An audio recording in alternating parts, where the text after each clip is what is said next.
this? I bet everyone is wondering. I got 2 speeds. Who else can do a 2-speed drifted electric? Nobody, because you got no speeds. I got 2 speeds. Second speed, baby. 2-speed drift mode.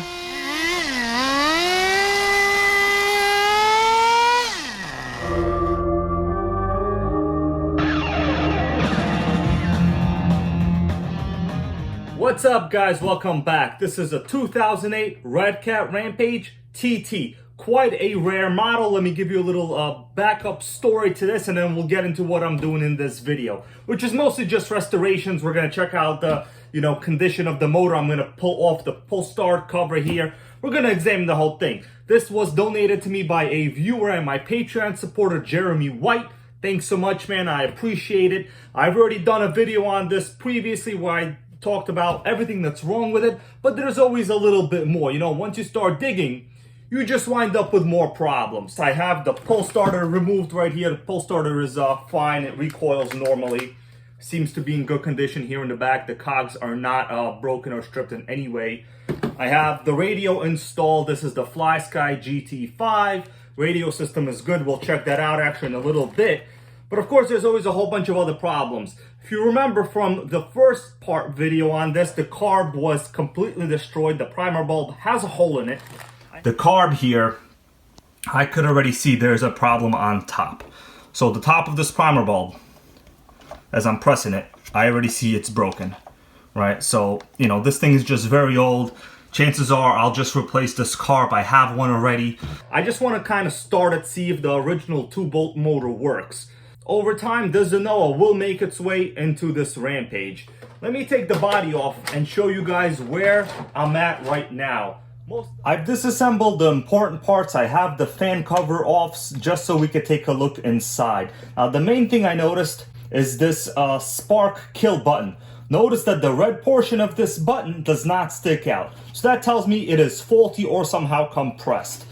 Usually they are just stuck into these things so much, and if you remove it, well, you see that, guys? It just popped out on its own. So there's some kind of situation going on here with the compression of this plastic mechanism. See, if I press it and then I release it, it just comes out on its own. I'm going to apply some pressure with my fingers. I'll press it. And notice it's still completely compressed on its own. As soon as I release it, it comes out. So this is not good. If I were to start an engine like this, I would not be able to shut it off, or I would not be able to start it because this button would be constantly pressed at all times. Either way, even if it started, I would have to disassemble this each time to remove pressure from this button. Now, it was assembled correctly. I did check. That's why, I went over this ahead of time before presenting it to you in this video. This is a situation, eventually, yes, I will have to fit a kill switch, but for just demonstration purposes, you can easily just replace these items. This is no big deal. It's just a metal fan cover shroud here, right? And it just 2 wires that go directly to the coil. The roll cage, I already removed the screws necessary. I wanted to show you guys how cool this system is. There's basically just 2 screws at the bottom and a couple body clips in the back and in the front here. And then it just comes out like this. Pretty much a very nice design. The next issue is the air filter. So as I remove these filter elements, you can easily notice that it is disintegrated, right? So you should not run a filter that has chunks like this. They could easily just dislodge and they'll wind up, pieces of foam in your engine. You don't want to have that. Luckily, I have a set of brand new filter elements. You can get these from Redcat. They're pretty cheap. These came on my brand new Redcat Rally, the XR model. So I'll just simply swap these out, save myself some cost. I don't want to have to replace this air filter. Personally, I like running the stock air filters. I typically don't run in extremely dirty conditions for long periods of time. So for me, just these 2 elements correctly oiled, you have a lot of filtration going on here. Honestly, I cannot think of a situation where you would need more filtration than this. It's just not one of those cases. This will be fine. So at least I could save myself some money there, because once you start upgrading all these minimal parts, it all adds up, guys. It just, trust me, it adds up. Oftentimes, it's cheaper to just buy an engine rather than to replace the carburetor, the spark plug, all these accessory items. But for our purposes, we're interested in how this vintage 2-bolt performs. And then you know, if we want to, we can make the change to Zenoa. Hold up a second.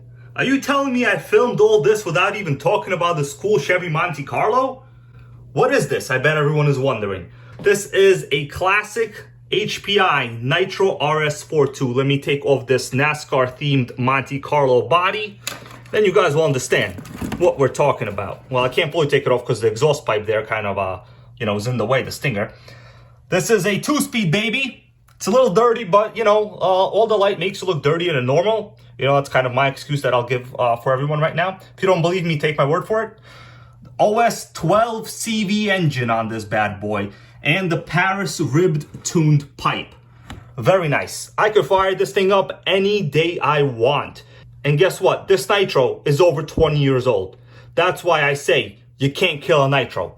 Unless, of course, you get dirt into the air filter or you, you know, smack it somewhere into a curb. Then you could kill anything. But that's really not a fair statement. With proper care and maintenance, I could probably say you can't kill a Nitro. 2-speed baby.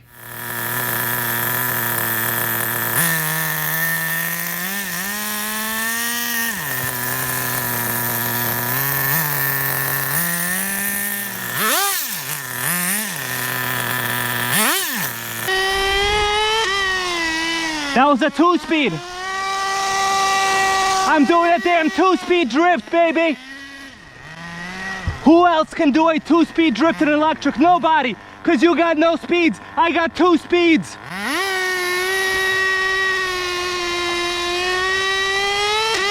Second speed, baby. 2-speed drift mode. Running nice and rich.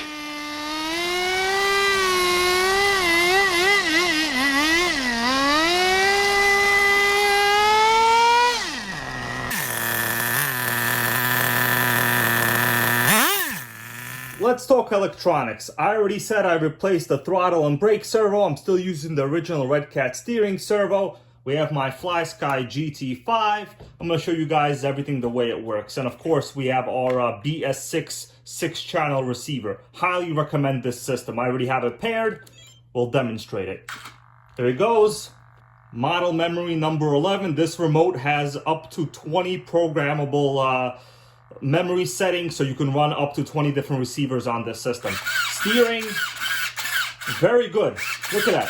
No problem at all with the stock steering servo. Honestly, very incredible in my opinion. The throttle servo, everything seems to be working fine. Brake is good.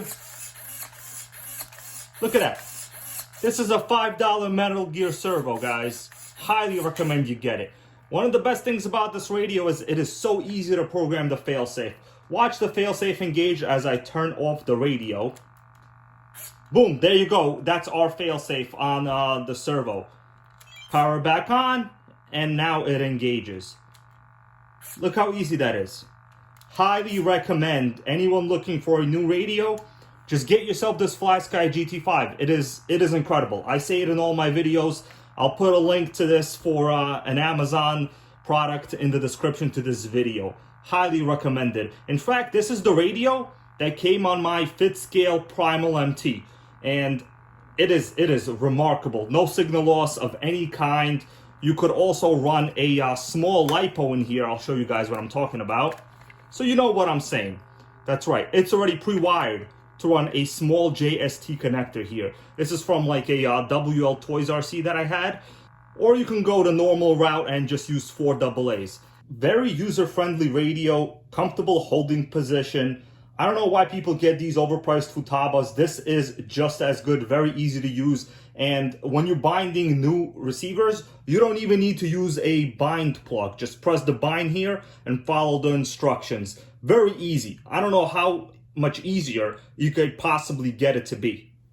I was able to locate a new kill button. I'm simply just going to replace this, remove these spade terminals like that, and then I'll reassemble this back on here. It'll be fine. Let's talk about the carb I'm going to use. I have it laid out here. It's a genuine Walbro carb. You guys see right there, it says Walbro carb WT997. And you can verify that the bottom of the carb does in fact say Walbro. Let's take a look inside this old carb. I don't know what it is. I always like to look down the venturi over here. I'm going to operate the choke. That's the choke. looks fairly clean inside. As I suspected, probably not much runtime on this engine. That's why it had pretty good compression. Either way, 35 bucks for a new carb, you know, and a Walbro unit at that with gaskets. I just don't see how you can go wrong. Inside the motor, we're looking at the intake port right now. So this is where the carb connects. This is as close of a look that I think you will ever get inside this engine. Of course, without removing the head itself. Looks very good. I could tell there's a good amount of compression. The piston itself is in fairly good shape. Now the rod is fairly rusty. But you know what? As long as it doesn't break, it should be adequate. The cylinder lining, I can tell some scoring going on in there. But you know, once you start running this thing, it'll be fine. As long as there's compression, it's good. The carb is almost fully in place. It's still a little bit loose because I'm first going to connect the new fuel lines to it. I've removed the old fuel line. It was just a little bit too short and I really just wanted to inspect the fuel grommet.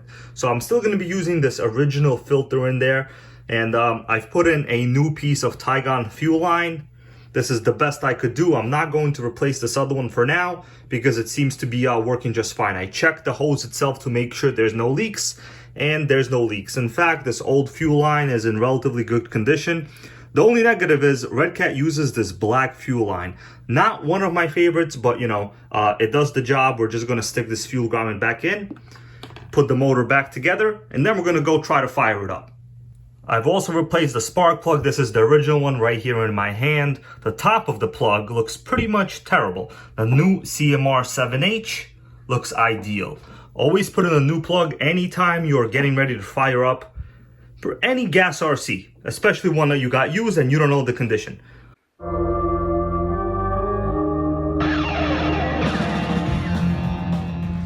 Radio system is on. I'm gonna put some fuel in this. Hopefully it fires up. We have a new plug. Half the fuel lines are new. Nothing bad should happen, hopefully. I just need it to fire up a little bit. Then I'll know the needles are okay. Whatever happens, I'll just tune from there. First thing, let's prime it. Okay, I see fuel in there. That is a very good sign. I could see fuel flowing through this clear fuel line. So far, so good. The first start on any gas and even nitro motor is usually a situation. I haven't touched the carb needle settings. Once it fires up, I'll know whether I need to, you know, lean it out, raise it to idle, lower the idle, whatever the case is. Oh, I've heard a little pop. That was good. That was a good sign. I saw a little bit of smoke. Seems like the low speed needle is a little low on the idle, so I'm going to just turn it clockwise there a little bit. Raise a little bit of that fuel flow at low RPM. It should start up.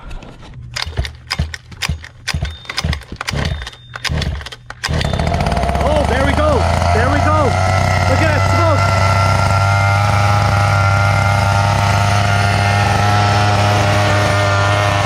It's running, baby.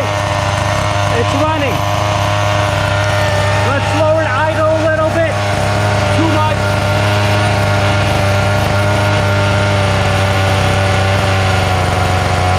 There we go. No gas or nitro will ever die on my channel.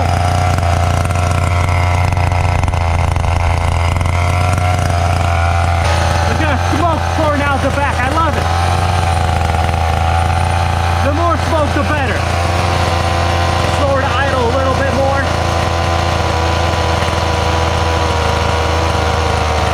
Beautiful. Running nice and rich. Let's shut it down. New kill button works beautiful. Let's start her up again.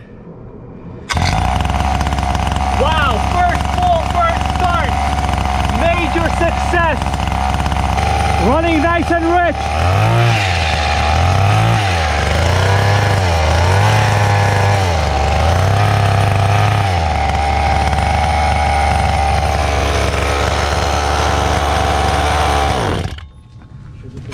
I just noticed one problem. My carb linkage here fell off. I just have to screw it back in. It came off, literally off of this arm right here. No big deal. Engine runs, it starts. Major success, everybody.